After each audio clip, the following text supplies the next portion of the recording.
At what point does the brand step in and go, right, we're opening a lawsuit against you because of you've said that this brand... For years, Mat Armstrong has done something that most car manufacturers could never buy with an entire marketing budget.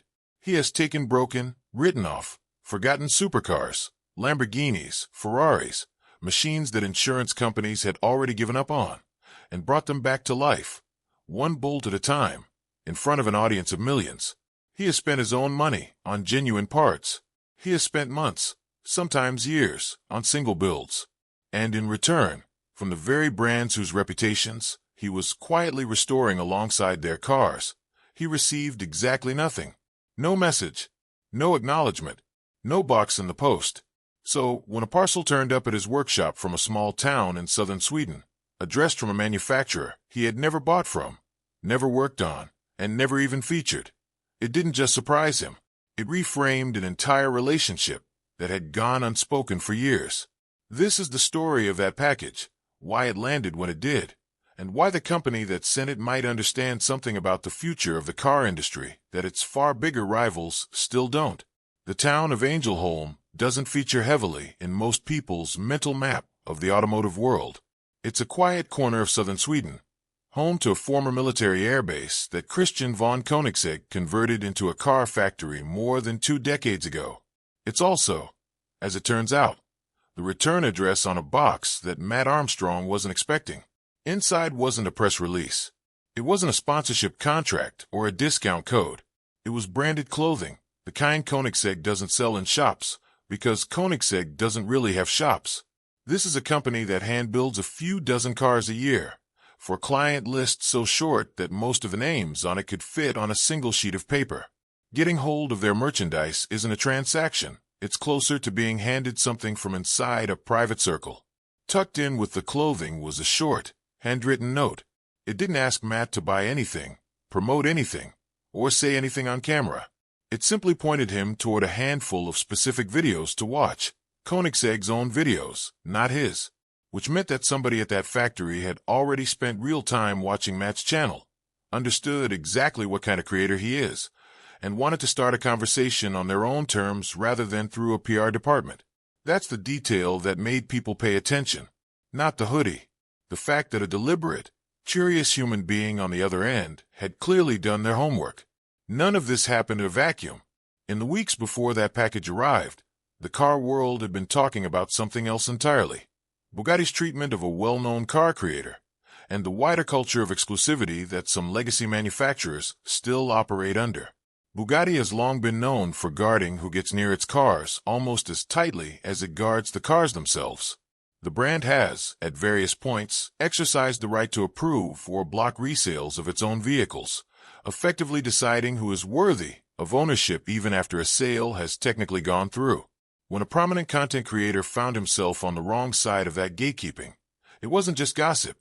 It was a reminder that some manufacturers still see independent creators as a risk to be managed rather than a relationship to be built. For Matt, that story landed close to home, because he had lived a quieter version of it for years. The Lamborghini Reventon he rebuilt is one of only 21 ever made.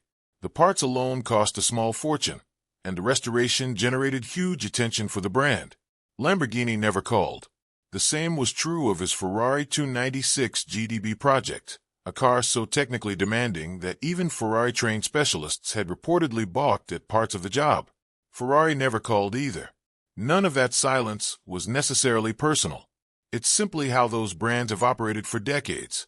Cultivate mystique, control the narrative, keep outsiders, even devoted, technically serious ones, at arm's length. But after the Bugatti story broke, that silence started to feel less like corporate caution and more like a missed opportunity. And that's exactly the moment Koenigsegg chose to step forward. To understand why Koenigsegg did this, it helps to understand what kind of company Koenigsegg actually is. It isn't a century-old institution coasting on inherited prestige. Christian von Koenigsegg started the company in 1994, in his early 20s, with no family fortune behind him and no formal engineering credential, just a stated ambition to build the fastest car in the world. What he built instead was one of the strangest, most technically obsessive car companies on the planet. Koenigsegg developed the free valve system, which does away with the traditional camshaft altogether. It built a light-speed transmission, a gearbox designed to shift faster than anything else on the road. Its Jesco Absolute was engineered around a theoretical top speed north of 300 miles per hour. This is a company that talks about thermodynamics and tolerances the way other brands talk about heritage and prestige. Christian von Koenigsegg himself is unusually visible for the head of a hypercar company. He does long-form technical interviews. He explains, in real detail, how his cars actually work, rather than leaving that job entirely to a marketing department. In many ways, he behaves less like a luxury CEO protecting an image and more like an engineer who genuinely wants people to understand what he's built. It's worth sitting for a moment with just how lopsided this contrast is. Lamborghini and Ferrari are both companies with marketing budgets that likely exceed Koenigsegg's entire annual revenue. They have in-house PR teams, global ambassador programs, and decades of experience managing their public image down to the smallest detail. And yet, faced with a creator who had spent real money and real time rebuilding some of their rarest, most complex cars, generating enormous positive attention in the process, neither brand chose to engage. That's not necessarily an oversight. It's a reflection of how those brands see their own image. Part of what makes a Lamborghini or a Ferrari desirable, in their own internal logic, is a certain untouchable mystique, the sense that these are machines built by wizards, not machines you could ever see stripped down to bare metal in someone's workshop. A YouTube video showing exactly how the gearbox is bolted together, warts and all, complicates that mystique. It makes the car feel knowable. For a brand whose entire value proposition rests on feeling unknowable, that's a genuine tension, even when the content itself is overwhelmingly positive. Koenigsegg doesn't appear to carry that same anxiety. Its own engineers post teardown content. Its founder sits down with podcasters and explains, step by step, how a free valve engine actually breathes. Transparency, for Koenigsegg, isn't a risk to be managed. It's closer to the whole point. A brand like that doesn't see someone like Mat Armstrong as a threat to its mystery. It sees him as someone already doing, informally and for free, exactly the kind of explaining it wants done. It's important to be honest about what actually happened here and what hasn't. A box of merchandise and a handwritten note is not a contract. It is not a confirmed factory visit, a confirmed drive, or a confirmed build project. Nobody should treat this as more than it is, a first, deliberate gesture from a company that clearly pays attention to who represents its world of engineering well. But gestures like this rarely happen by accident, especially from a brand this small and this selective. Koenigsegg doesn't run an influencer gifting program the way larger manufacturers do.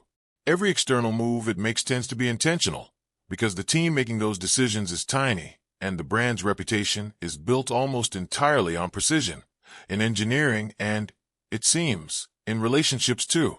If this is a first step rather than a one-off, the logical next moves aren't hard to imagine. A visit to the Angel Home factory, watching carbon fiber monocoques being laid up by hand, seeing the assembly line that produces a mere handful of cars a year, would be unlike almost anything currently on Automotive YouTube. A ride in something like the Regera, a hybrid hypercar built around performance figures most drivers never get near, would be another obvious step. And further down the line, if Koenigsegg ever chose to involve an outside creator in documenting real technical work on one of its own cars, that would represent something genuinely unprecedented for a brand this private. Imagine a visit to the Angel Home factory, watching carbon fiber monocoques being laid up by hand, seeing the assembly line that produces a mere handful of cars a year, would be unlike almost anything currently on Automotive YouTube. A ride in something like the Regera, a hybrid hypercar built around performance figures most drivers never get near, would be another obvious step. And further down the line, if Koenigsegg ever chose to involve an outside creator in documenting real technical work on one of its own cars, that would represent something genuinely unprecedented, if this is a first step rather than a one-off. The logical next moves aren't hard for a brand this private. None of that is guaranteed. All of it is plausible, given how the company has behaved in the past. The point isn't to predict the future with certainty. It's to recognize that this particular brand has a track record of opening doors that other manufacturers keep permanently shut. Step back from Mat Armstrong specifically. And there's a larger story here about how the car industry is changing.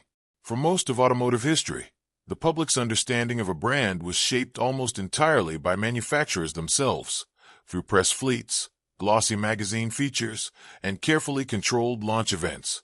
That monopoly on the narrative has been quietly eroding for years, and independent creators are a big part of why. Channels built around hands-on restoration and technical explanation now reach audiences that rival or exceed traditional automotive media, and those audiences tend to be more engaged, more technically literate, and more loyal than the typical magazine readership. Brands that recognize this early are positioning themselves for something that money alone can't easily buy: genuine trust with an audience that already cares. Koenigsegg's move is a small, low-cost example of exactly that kind of thinking. It didn't need a six-figure campaign. It needed a handful of hoodies, a short note, and, most importantly, someone paying enough attention to know that Mat Armstrong was worth reaching out to in the first place. In return, it has generated exactly the kind of organic conversation that no billboard or press junket could produce. That's not an accident. That's what it looks like when a brand understands where attention actually lives now, rather than where it used to live 20 years ago. There's also a simpler, more human read on all of this. Mat Armstrong didn't get here by demanding recognition from the brands he worked on. He didn't complain publicly about being ignored by Lamborghini or Ferrari. He just kept building, kept documenting the process honestly, and kept getting better at what he does. Eventually, someone noticed, not the manufacturers he'd spent years quietly promoting, but a smaller, stranger, more curious company watching from across the North Sea. There are two honest ways to read what Koenigsegg did, and both are probably true at once. One reading is that this is a genuinely rare moment of a manufacturer respecting independent, technically serious car culture instead of treating it as a threat. A company that understands the future of brand building is built on real trust rather than press releases. The other reading is more cynical, a small brand with a tiny marketing budget making a smart, low-cost play to associate itself with a creator who has an enormous, fast-growing, highly engaged audience.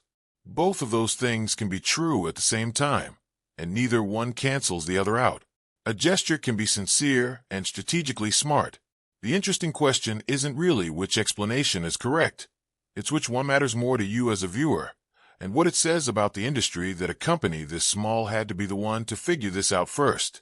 Whether this turns into a factory tour, a drive in something absurdly fast, or eventually a real build project remains to be seen. What's already clear is that a company known almost entirely for chasing outrageous top speeds also understood something quieter and, in its own way, just as rare. That showing up for the people already doing right by your industry is worth more, in the long run, than staying silent and hoping nobody notices. What do you think? Is this Koenigsegg genuinely recognizing what Mat Armstrong has built? Or is it simply the smartest, cheapest marketing decision in the hypercar world this year? And if a Koenigsegg really does end up in that workshop someday, which one do you want to see him get his hands on first?